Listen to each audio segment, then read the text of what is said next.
გუშინ ღამით მარნეულში, რუსთაველის ქუჩის 81 ნომერში მდებარე საცხოვრებელი კორპუსის აივანი ჩამოინგრა. შემთხვევის შედეგად არავინ დაშავებულა, თუმცა მომხდარმა ადგილობრივ მოსახლეობაში დიდი შეშფოთება გამოიწვია. კორპუსის მაცხოვრებლების თქმით, კორპუსის პირველ სართულზე მდებარე აივანი შემთხვევით არ ჩამონგრეულა, რადგანაც შენობას დიდი ხანია ექსპლუატაციის სერიოზული პრობლემები ჰქონდა.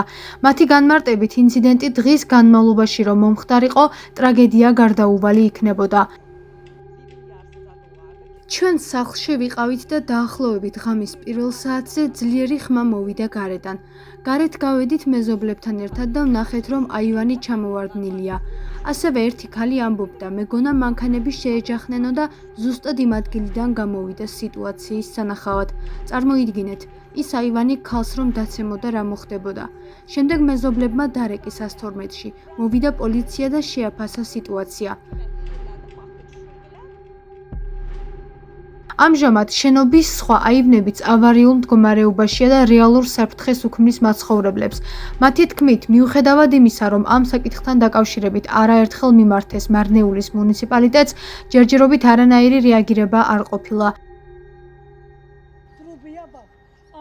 მეორე პრობლემაა, ერთ-ერთია ის, რომ სარდაფში წყალია, ანუ საცხოვრებელი კორპუსის ქვემოთ და ეს მას საფრთხეს უქმნის.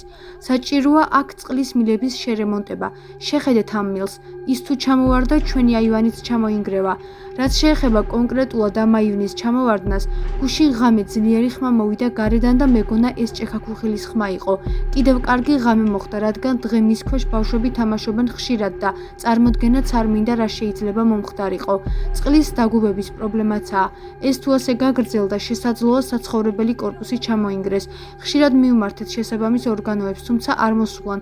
ადრე მოდიოდნენ და ინტერესდებოდნენ ხშირად პრობლემით. ახლა არავინ ინტერესდება. მახსოვს საბჭოთა კავშირის პერიოდშიც კი თუ რაიმე პრობლემა გქონდა ამ მხრივ, მივმართავდით და ეგრევე მოდიოდნენ. ახლა არავინ არ გვაქცევს ყურადღებას.